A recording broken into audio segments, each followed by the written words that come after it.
Hello. I want to talk to you today about stress. This is really the first, and I mentioned this already. This is really the first topic um, that kind of gives you an indication of just how diverse psychology is. Again, I think you've heard this before. I think I mentioned it that most people's perception of psychology is that um, it's all about your mental state as far as disorders and so on and so forth. Well, stress is a mental state, but it's not a disorder. So we we want to discuss these areas like stress to give you an idea that hey, psychology is not all about just psychotherapy and psychoanalysis, behavior modification. That's not all that psychology is. We delve into a lot of areas, and this is one of those areas. So let's begin this discussion. I'll try to keep it as brief as I can. But there's a lot of information here. So let's talk about stress. What is it?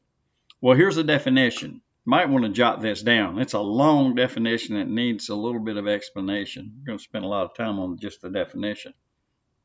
Here we go. Excuse me.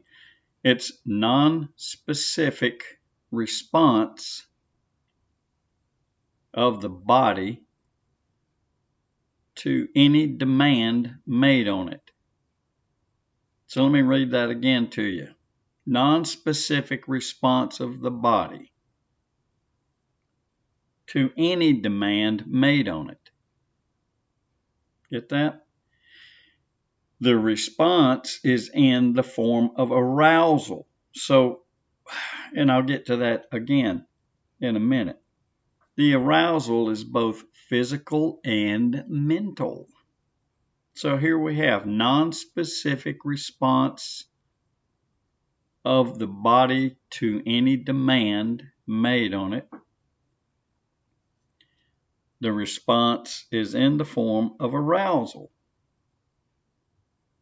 both physical and mental. And it is to situations or events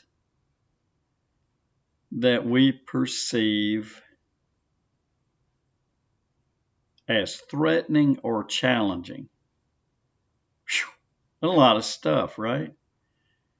I'm going to do it for you all in one little explanation. Non-specific response of the body to any demand made on it. The response is in the form of arousal, both physical and mental, to situations or events that we perceive, underline that word, as threatening or challenging. What does this involve? Oh my goodness. Well, let's start with this. The autonomic, autonomic, autonomic nervous system. This is the system in your body that tells you whether to run or stand and fight. You maybe have heard it called the fight or flight syndrome. That's kind of a misnomer. It's the autonomic nervous system. That's your protective system. It's complicated, to say the least. So let's break the definition down. Stress, a response. Your body has a response.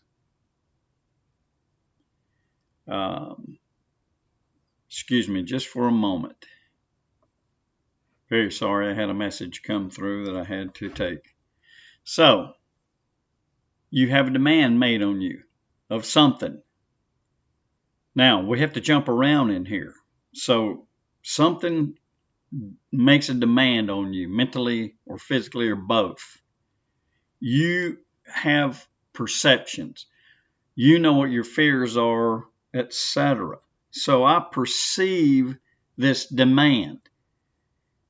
And then because of the perception of what's going on, my perception of what's going on, somebody says something threatening or whatever it is, then my body's going to respond to that. So is my brain. If I perceive whatever's occurring as a threat or a challenge, then I'm going to have a physical and mental arousal. That's a good thing in some cases. You've got different kinds of stresses. Two different kind of stresses I'll get to in a minute. So the autonomic nervous system is going to fire up. It's going to start dumping all kind of chemicals into your body, preparing you for whatever it is that you're facing. And that autonomic nervous system is a very good thing. The unfortunate thing with it is it has no brain. You do, but your autonomic nervous system doesn't. So it's going to dump stuff in there that you need. It's going to put sugar in your system. It's going to dump epinephrine, norepinephrine. You don't have to worry about these terms. We'll cover them in class. Or you can look them up, whether you're online. If you're online, you can look these up. I'm not going to get that involved in it. Nonetheless, the autonomic nervous system pumps in adrenaline, you can call it that if you'd like to, cortisol, some other things, hypothalamus becomes involved, but all kind of things. I'm not going to get into the neuroscience of it. But your autonomic nervous system does its job. Now, it's going to do its job whether the stress is good or bad. Whoops, what do you mean good stress? Well, there is a such thing as good stress. So let's move into the types. If you understand this definition, the main point is you perceive a threat or a challenge, which activates your autonomic nervous system. Your brain perceives it and it says, oh no, something's going on, and your body goes, I got it, and it dumps in all those sugars and gives you, that's your fuel to run or fight or flight reaction. I like reaction better than syndrome. Now, here's a problem. I said we have good stress. That is called eustress. EUSTRESS. EUS. Eustress. Not U as in YOU. That's pleasant, desirable stress. What? Well, let's look at it this way. I don't know about you, but I like to stay physically fit. I was a college athlete and an athlete before college. I've been an athlete since I was 6 years old. I'm 75 years old now. I like to go out and I like to run. I like to exercise. I like to do stuff like that. That's pleasant, desirable stress. That's eustress. It's short-lived. It's a challenge. I played rugby in college. That's eustress. The training and then playing the match. It's short-lived. It's a challenge. We go to play went to the University of Florida. Let's say we're playing, I don't know, Florida State or Auburn or somebody. You're challenged and your body reacts because it's a stress, but it's good stress. You also have to understand this. It's physical. So I'm challenging myself to perform an athletic event that is stressful, good stressful, play the match. 80 minutes is a rugby match, its length.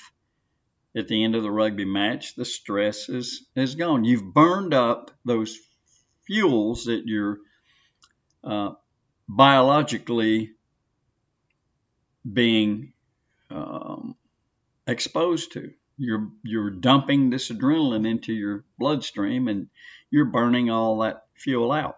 That's a good thing. There's bad stress. It's called distress, D-I-S, distress. That's unpleasant, and that's threatening. And the problem with distress is, by and large, distress is emotional.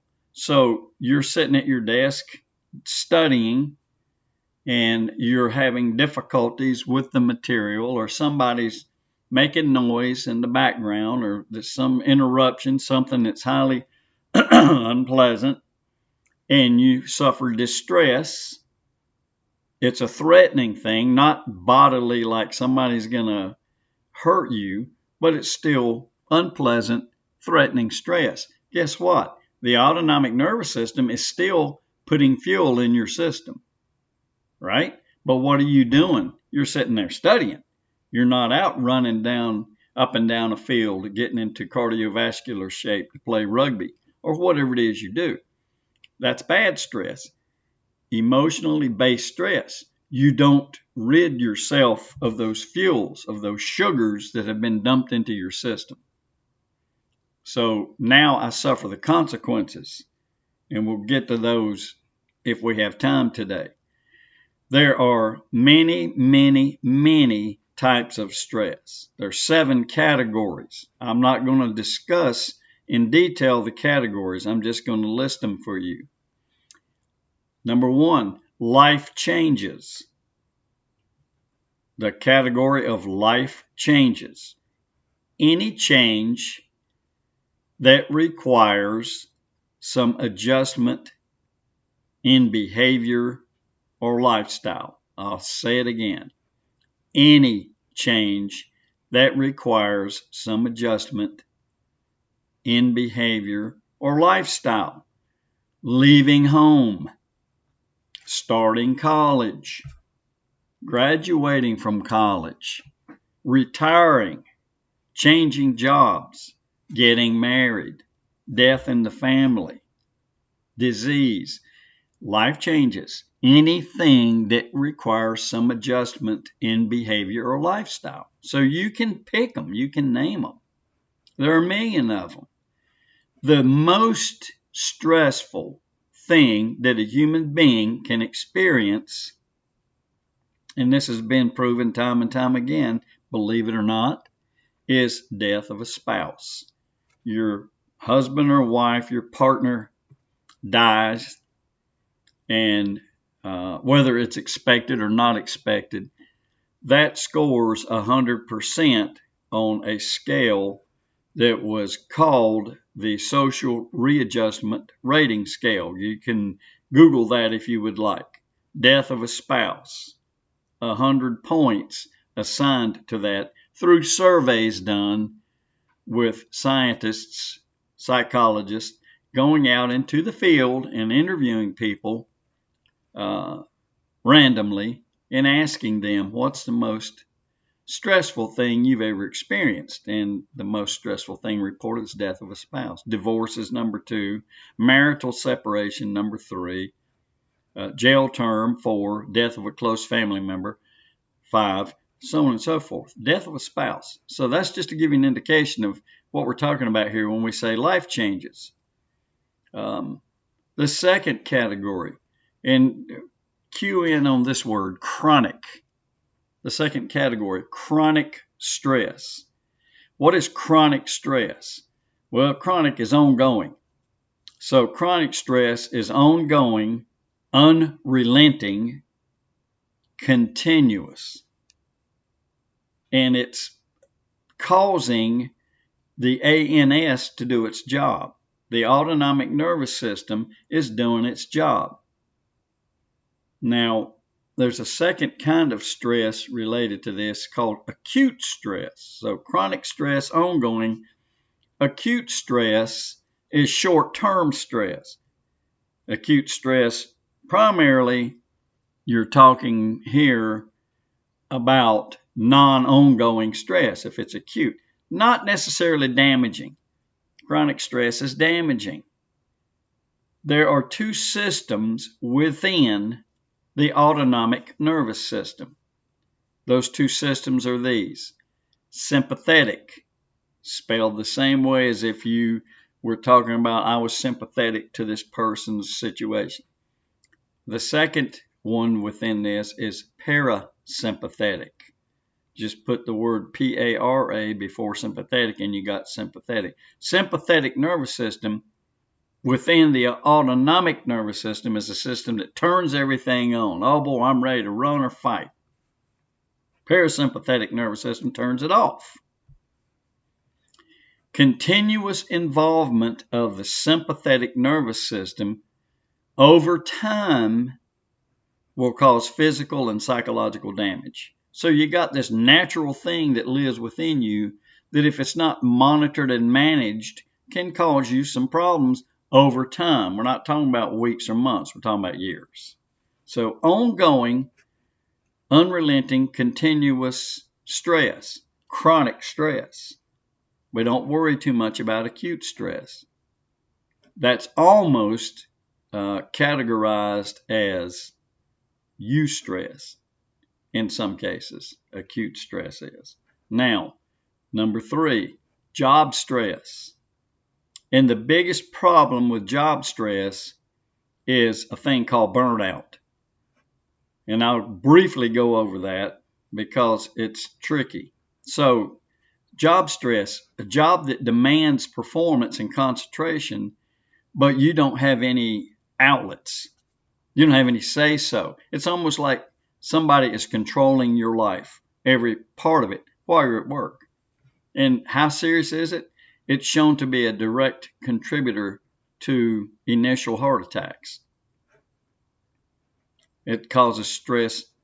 It causes problems related to stress in a lot of areas, including serious things like heart attacks. And here's the biggie. Burnout. Job stress can cause burnout. Can school cause burnout? It depends. Not always. What is burnout? It is you're mentally and physically reaching a point where you just can't do it anymore. Psychological and physical illness can result. Heart attack, anxiety, depression. A lot of things can come from burnout. We're not talking about just getting fed up. I'm fed up with school. I'm not talking about fed up. I'm talking about burnt out. What are some of the professions that suffer burnout? Public school teachers, law enforcement officers, some physicians, psychologists, low on the list, but they're nonetheless, nurses, air traffic controllers, people in stressful situations. Professors are not on the list, by the way. I guess we're weird.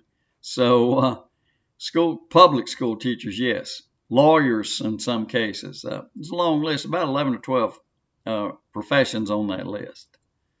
So burnout, pretty serious business. Number 4, hassles. That's number 4 on our big list of 7. These are just small problems of daily living, usually not too complicated, except you let them accumulate. You don't find an outlet for all these hassles. Getting up and driving to work every day, or if you live off campus, driving to campus, or whatever the case is. Traffic's a hassle. Not a good thing if you let it take hold and build up, because it will connect itself to other things. And if it does, that is called accumulation. And I have all these little hassles in my life, getting the kids ready for school. I got to fix breakfast every morning, whatever the case is. These things build up and they become category number 5, which is called frustrations. Frustrations are accumulated hassles. That's one source. There's another source. It's called block goals. So you're trying to achieve something and there are just obstacles everywhere and you become frustrated. Category number 5. What's the difference between a hassle and a frustration? A hassle is a small problem with just day-to-day living. Traffic's a hassle. No activation of the autonomic nervous system. Frustrations cause activation of the autonomic nervous system. What happens with a frustration? It's emotional. It's block goals. It's obstacles that seem insurmountable. And and then you're adding all these hassles together, and it becomes a frustration, and now you've got autonomic nervous system acting as though there's a threat, and you suffer the consequences. Again, over time can cause psychological and physical problems. Number 6, conflict. This is not an argument with somebody. This is where you are trying to achieve something, and because you're forced to. It's a forced choice, if you want to add that to the definition of a conflict. Forced choice, and then you go through a series of options and outcomes. And I won't go into the details of this, just I would suggest you to look this up. Conflict. Look for things like approach, avoidance, and approach avoidance. These are things that deal with options and what are the outcomes. So conflicts, not arguments with somebody, not that kind of conflict. Conflict in terms of choices. And finally, number 7, cataclysmic events. Cataclysmic events are things that affect many, and they affect suddenly. Hurricanes, tornadoes, war. We know what's going on in the Middle East right now, for example. These are cataclysmic events. A lot of death, a lot of destruction, and they cause psychological problems because of the autonomic nervous system and the emotion involved when you're trying to deal with this. Not talking about if you're injured in one of these things. We're talking about the event itself. 9/11, when the Twin Towers were bombed, that would be a cataclysmic event. Major hurricanes, etc. Now, here's your assignment. I want you to look up this man, Hans, H-A-N-S. That's his first name. Second name, Selye, last name rather, S-E-L-Y-E, Hans Selye. He has a theory. He's dead now.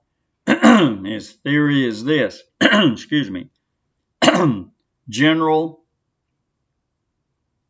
adaptation, A-D-A-P-T-A-T-I-O-N, syndrome. General adaptation syndrome. Hans Selye. That's going to explain to you how stress kills you. So it's very important. Go look that up and read what's in there. Alarm reaction, stage of resistance, exhaustion, numerous things that he discusses explaining why you need to do something about stress. And it's psychological as much as it is physical. So there you are. Your first exposure to what it is that is good and bad about stress, eustress and distress. All right, do the assignment. I won't test you on it, but I want you to get that information. All right, pleasantries. Cheers.